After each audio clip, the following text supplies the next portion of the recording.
आपने ऐसा देखा होगा कि कोई भी ट्रांसफार्मर कितने केवीए का है। जैसे ये वाला है, अभी देख लीजिए 3500 केवीए का है, और ये सेकंड वाला है, ये है 3000 केवीए का ट्रांसफार्मर है। ये कहाँ पे लिखा होता है? कोई भी ट्रांसफार्मर होता है, कोई भी जनरेटर होता है, या कोई भी अल्टरनेटर होता है, या कोई भी स्टेबलाइजर होता है, उस पर हमेशा केवीए लिखा होता है। एक बात का आप ध्यान रखना, केवीए उस चीज पे लिखा होता है जो चीज विद्युत की खुद खपत नहीं करता, या तो एक स्थान से दूसरे स्थान पे भेजता है, या अप डाउन करता है, या उसका जनरेशन करता है। केवीए सिर्फ वहां लिखा होता है। ऐसा कोई कंपोनेंट नहीं है जो खुद विद्युत का कंज्यूम करे, उस पर केवीए नहीं लिखा होता। तो इन पे केवीए लिखा होता है।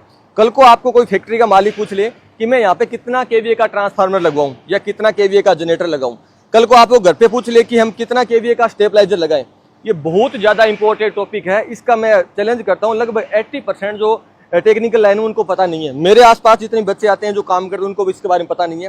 ये बहुत आसान चीज है, ये बहुत आसान कैलकुलेशन है। आप आसानी से बता सकते हो कि आप घर पे इतना केवीए का जो स्टेबलाइजर लगवा लो, इतना केवीए का आप जो है इन्वर्टर लगवा लो, इतना केवीए का आप जनरेटर अपनी कंपनी के लिए मंगवा लो, या इतना केवीए का ट्रांसफार्मर आप अपनी कंपनी के लिए मंगा लो। ये बहुत आसान कैलकुलेशन है। चलो हम समझते हैं। जो कि मैंने आपको बताया, ये 3000 केवीए का है और ये 3500 केवीए का है। पर इसमें आप एक चीज देखिए, मैं आपको एक चीज दिखाता हूँ।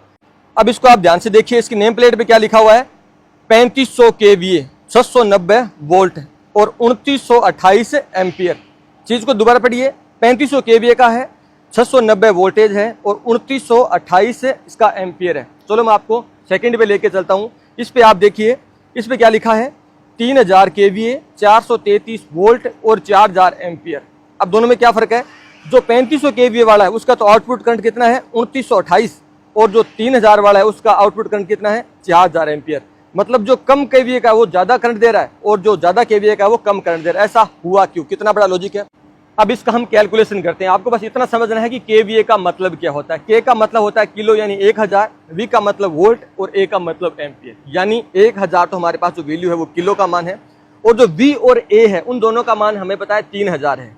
और हमें इस बात का पता है कि हम वोल्टेज कितना काम में ले रहे हैं। बेसिकली 3 फेज के अंदर हम उसको 440 बोलते हैं, या कोई कंपनी या फैक्ट्री के अंदर आपने कहीं भी देखा होगा तो 440 या 430 वोल्टेज रहता है।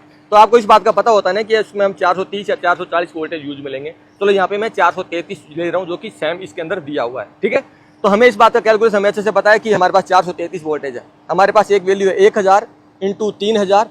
अब हमें इस बात का पता है कि हमारा वोल्टेज 433 है, तो हम इसको इससे डिवाइड करेंगे। साथ में हमें ये पता है कि 3 फेज तो यहाँ पे √3 लगाएंगे, जो जिसका मान √3 का मान है 1.732।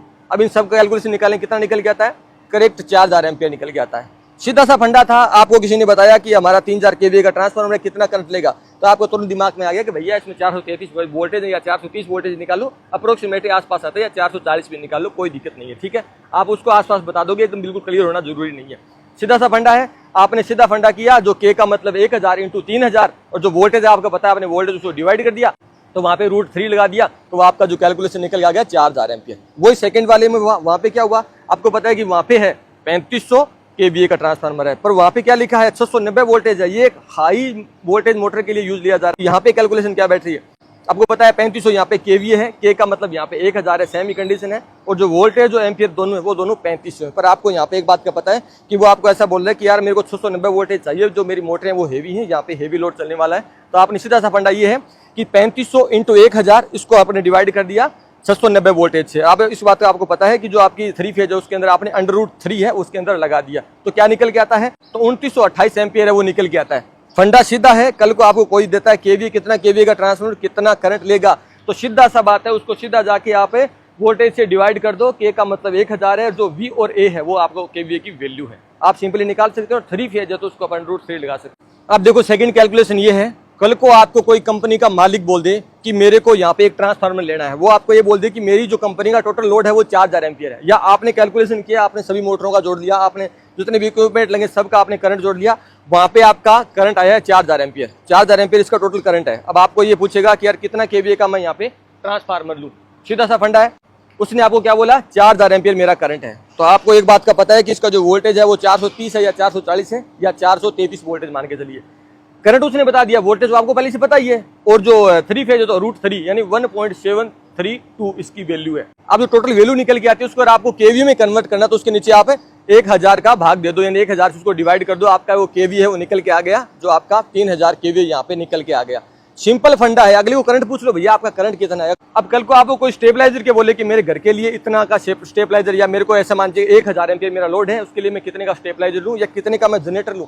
करंट है, आपको पता है इसने करंट बताया 1000 एम्पीयर से टोटल लोड है, सीधा सा फंडा हो गया। उसके बाद आपने ये लगा दिया कि इसकी वोल्टेज तो ये रहने वाली है, आपको पता है 433 या 440 वोल्टेज रहने वाली है, इंटू 433 या 440, या फिर इसके आगे आपने लिख दिया इंटू, उसको क्या कर दिया, मल्टीप्लाई कर दिया आपने 1.732 से, यानी जो √3 है, उसको बोलते भैया इतना केवीए का तो लगवा। तो समझ में आ गया है कि कोई भी स्टेबलाइजर हो, जनरेटर हो, अल्टरनेटर हो या कोई ट्रांसफार्मर हो, उसकी रेटिंग हमेशा केवीए के अंदर आती है। और इसका आपको पता है कि ये शक्ति होती है वो आभासी शक्ति होता है। 1 किलोवाट होता है जिसको वास्तविक शक्ति बोला जाता है, 1 kVAR होता है जिसको प्रतिघाती शक्ति बोला जाता है, उसको प्रतिघाती पावर बोला जाता है। तो आप इस सब के बारे में जानते होंगे। मैं इन सब के बारे में आपको ज़्यादा कैलकुलेशन में उलझाऊंगा नहीं, आपको सिंपल सा फंडा मैंने बता दिया। कोई कंपनी का मालिक हो, कोई फैक्ट्री का मालिक हो, आपको कोई बंदा बोलता है कि भैया कितना केवीए का ट्रांसफार्मर लगाना है, सीधा कैलकुलेशन निकालो, उसको करंट पूछो, उसके बाद अपना वोल्टेज लगाओ और वोल्टेज के साथ अपना √3 लगाओ, उसके बाद उसकी वैल्यू निकाल दो कि भैया इतना केवीए का तो लगवा ले। ठीक है, सीधा सा फंडा हो गया। उसके बाद आपको कोई दिक्कत नहीं आने वाली है। इस बात का मैंने आपको बता दिया, केवीए वहीं होगा, या तो वो पावर को कहीं डिस्ट्रीब्यूट करेगा, कहीं देगा, या कहीं से लेगा, या वो खुद जनरेशन करेगा, यानी वो खुद खपत नहीं करेगा, वो आभासी शक्ति है, वो केवीए है, वो वहीं पे लिखा आपको मिलेगा। थैंक यू दोस्तों। अगर आपको जानकारी अच्छी लगी तो आप वीडियो को लाइक करके चैनल को सब्सक्राइब कर लीजिए। ऐसी वीडियो को आप सेव कर लीजिए, बहुत यूजफुल होते हैं, बहुत काम आते हैं। जब आपको इसकी जरूरत होती है तब आपके पास वीडियो मिलती नहीं है, आप कहीं गूगल पे ट्राई करते रहते हो या आप इधर उधर कहीं घूमते हो, तो जाके बार बार यूट्यूब पे देखते हो। ऐसी वीडियो को सेव कर लो और ऐसी वीडियो को बार बार देखा करो, नॉलेज बढ़ाओ। मैं एक ही बात कहता हूँ कि जितना सीखोगे उतना कमाओगे। लाइफ का ये फंडा है, यही रूल है और यही सब कुछ होता है।